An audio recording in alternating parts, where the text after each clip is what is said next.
Halo,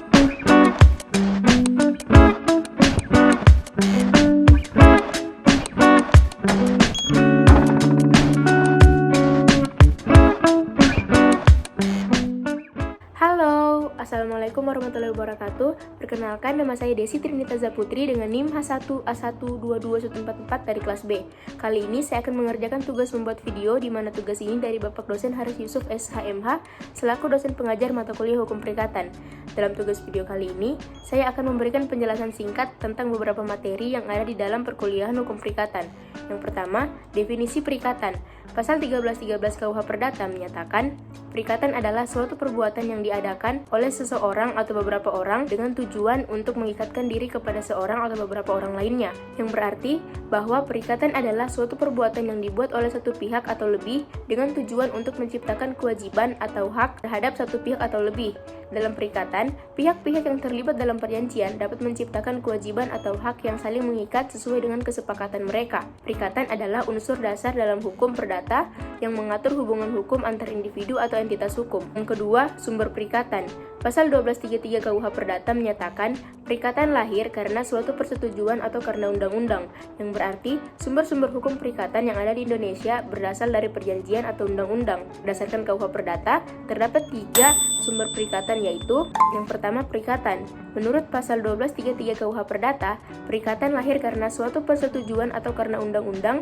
Perikatan ditujukan untuk memberikan sesuatu, untuk berbuat sesuatu, dan untuk tidak berbuat sesuatu.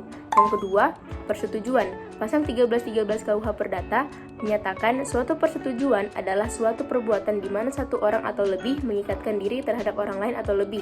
Yang ketiga, undang-undang. Menurut pasal 1352 KUH Perdata, perikatan yang lahir karena undang-undang timbul dari undang-undang atau timbul dari undang-undang sebagai akibat dari perbuatan orang. Selanjutnya, syarat sahnya perjanjian. Syarat sahnya perjanjian menurut KUH Perdata atau BW antara lain: yang pertama, kapasitas hukum. Pihak-pihak yang terlibat dalam perjanjian harus memiliki kapasitas hukum, yaitu kemampuan untuk memiliki hak dan kewajiban serta menjalankan hak dan kewajiban tersebut. Orang yang tidak memiliki kapasitas hukum seperti anak di bawah umur atau orang yang ditempatkan di bawah pengampuan tidak dapat secara sah melakukan perjanjian. Kapasitas hukum juga mencakup kemampuan untuk bertindak dengan itikat baik. 2. Kesepakatan. Perjanjian sah terbentuk berdasarkan kesepakatan yang dihasilkan dari tawaran yang ditindaklanjuti dengan penerimaan yang berarti bahwa semua pihak yang terlibat memiliki pemahaman yang sama tentang isi perjanjian. Yang ketiga, kewajaran. Perjanjian harus memiliki sebab yang sah, yaitu suatu pertimbangan atau alasan yang memotivasi perjanjian. Pertimbangan ini seringkali berupa pemberian sesuatu sebagai imbalan atas prestasi atau kewajiban yang dijanjikan oleh pihak lain. Yang keempat, kewajaran bentuk.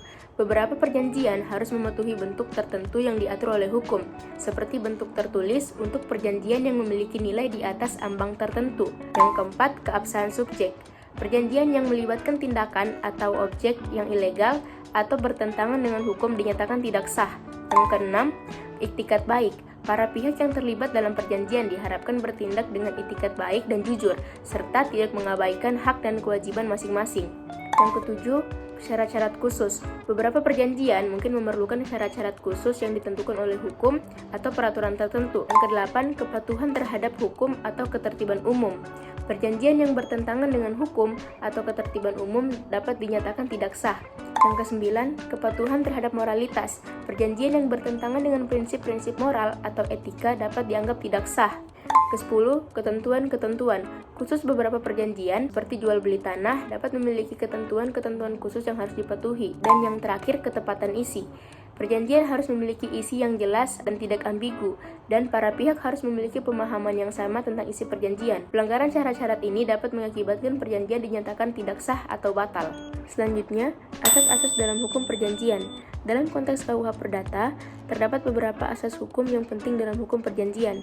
Beberapa asas tersebut telah diatur oleh BW yang meliputi: pertama, asas kesepakatan. Menurut pasal 1320 KUH Perdata, segala perikatan harus didasarkan pada kesepakatan para pihak. Artinya, semua pihak yang terlibat dalam perjanjian harus memiliki pemahaman yang sama tentang isi perjanjian tersebut. Kesepakatan ini mencakup tawaran dan penerimaan. Yang kedua, asas kebebasan berkontrak. Pasal 1338 KUH Perdata menyatakan bahwa para pihak bebas untuk membuat perjanjian sesuai dengan keinginan mereka, selama tidak bertentangan dengan hukum dan ketertiban umum. Ini berarti bahwa kebebasan berkontrak adalah prinsip dasar dalam hukum perjanjian. Yang ketiga, asas iktikat baik.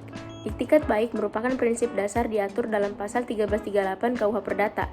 Para pihak yang terlibat dalam perjanjian diharapkan bertindak dengan iktikat baik dan jujur, serta tidak mengabaikan hak dan kewajiban masing-masing. Yang keempat, asas pertimbangan. Pasal 1321 KUH Perdata menyatakan bahwa setiap pertimbangan adalah salah satu unsur yang penting dalam perjanjian. Pertimbangan adalah apa yang diberikan oleh setiap pihak sebagai imbalan atas prestasi dan kewajiban yang dijanjikan pihak lain. Yang kelima, asas kesetaraan. Prinsip ini menekankan bahwa perjanjian seharusnya adil dan tidak merugikan salah satu pihak secara signifikan. Perjanjian yang sangat merugikan salah satu pihak dapat dianggap tidak sah berdasarkan asas kesetaraan. Yang keenam, asas ketertiban umum. Prinsip ini mengacu pada prinsip-prinsip hukum, moralitas, dan ketertiban umum yang tidak boleh dilanggar oleh perjanjian. Perjanjian yang bertentangan dengan ketertiban umum dapat dianggap tidak sah.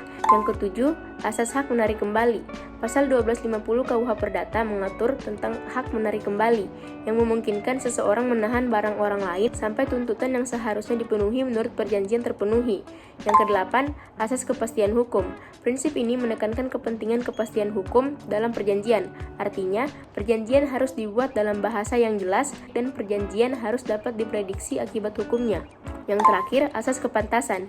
Pasal 1337 KUH Perdata mengatur tentang asas ini. Para pihak diharapkan untuk bertindak dengan pantas dan adil dalam pelaksanaan perjanjian. Asas-asas ini memberikan kerangka kerja hukum dalam pembentukan, pelaksanaan, dan pemutusan perjanjian menurut KUH Perdata Indonesia. Selanjutnya, prestasi dan non-prestasi. Yang pertama, prestasi. Prestasi adalah pelaksanaan pemenuhan kewajiban yang diatur dalam suatu perikatan. Dalam hal prestasi, pihak yang berkewajiban harus melakukan apa yang telah disepakati sesuai dengan syarat-syarat dan ketentuan dalam perikatan tersebut. Prestasi dapat berupa pembayaran uang, penyediaan barang atau jasa, atau tindakan lain yang dijanjikan. Pasal-pasal yang mengatur tentang prestasi dalam KUH Perdata adalah pasal 1244 hingga pasal 1298. Beberapa pasal terkait yang dapat menjadi rujukan adalah pasal 1253 yang mengatur tentang waktu prestasi, pasal 1266 tentang tempat prestasi, dan pasal 1267 yang mengatur tentang pengosongan tempat prestasi. Bentuk-bentuk prestasi yaitu 1. Memberikan sesuatu yang dimaksud adalah benda atau barang. 2. Berbuat sesuatu yaitu memberikan jasa, tenaga, atau keahlian. Yang ketiga, tidak berbuat atau pasif. Yang kedua, non-prestasi. Non-prestasi terjadi ketika salah satu pihak yang terlibat dalam perikatan tidak memenuhi kewajiban yang telah disepakati. Ini berarti pihak tersebut tidak memenuhi prestasi atau tidak melaksanakan perikatan sesuai dengan apa yang telah disepakati dalam kontrak. Non-prestasi dapat dijadikan karena keterlambatan, ketidakmampuan, atau ketidakpatuhan pihak yang terlibat dalam perikatan. Pasal-pasal yang mengatur non-prestasi dalam KUH Perdata adalah pasal 1245 hingga pasal 1252. Non-prestasi dapat mengakibatkan pihak yang menyalahi perikatan harus mengganti rugi atau membayar denda kepada pihak yang dirugikan. Bentuk-bentuk wan prestasi adalah 1. Wan prestasi berupa tidak memenuhi prestasi. Yang kedua, wan prestasi berupa terlambat memenuhi prestasi. Yang ketiga, wan prestasi berupa tidak sempurna dalam memenuhi prestasi. Selanjutnya, jenis-jenis perikatan. Kitab Undang-Undang Hukum Perdata mengenal berbagai jenis perikatan yang dapat dibentuk. Beberapa jenis perikatan yang diatur oleh BW meliputi 1. Perikatan bersyarat. Perikatan bersyarat adalah suatu perikatan yang digantungkan pada suatu kejadian di kemudian hari yang belum tentu akan terjadi. Yang kedua, perikatan dengan ketetapan waktu. Suatu waktu ketetapan tidak menangguhkan perikatan, melainkan hanya menangguhkan pelaksanaannya. Maksud syarat ketetapan waktu adalah pelaksanaan perikatan itu digantungkan pada waktu yang ditetapkan. Waktu yang ditetapkan itu adalah peristiwa yang masih akan terjadi dan terjadinya itu sudah pasti. Yang ketiga, perikatan manasuka. Dikatakan manasuka karena debitur tidak boleh memenuhi prestasi dengan membeli salah satu dari dua benda yang dijadikan objek perikatan. Jika debitur telah memenuhi salah satu dari dua benda yang disebutkan dalam perikatan, ia dibebaskan dan perikatan berakhir. Yang keempat, perikatan tanggung-menanggung. Perikatan tanggung-menanggung adalah perikatan di mana beberapa orang bersama-sama sebagai pihak yang berhutang berhadapan pada satu pihak yang mengutang atau sebaliknya. Beberapa orang sama-sama berhak menagih suatu piutang dari satu orang. Perikatan ini diatur dalam pasal 1278 sampai pasal 1296 KUH Perdata. Yang kelima, perikatan yang dapat dibagi dan tidak dapat dibagi. Tergantung pada kemungkinan tidaknya membagi prestasi, pada hakikatnya tergantung pula dari kehendak atau maksud kedua belah pihak yang membuat suatu perjanjian. Mungkin itu saja apa yang bisa saya jelaskan secara singkat tentang beberapa materi di dalam hukum perikatan. Kurangan lebihnya mohon dimaafkan. Wabillahi taufiq wal hidayah. Wassalamualaikum warahmatullahi wabarakatuh.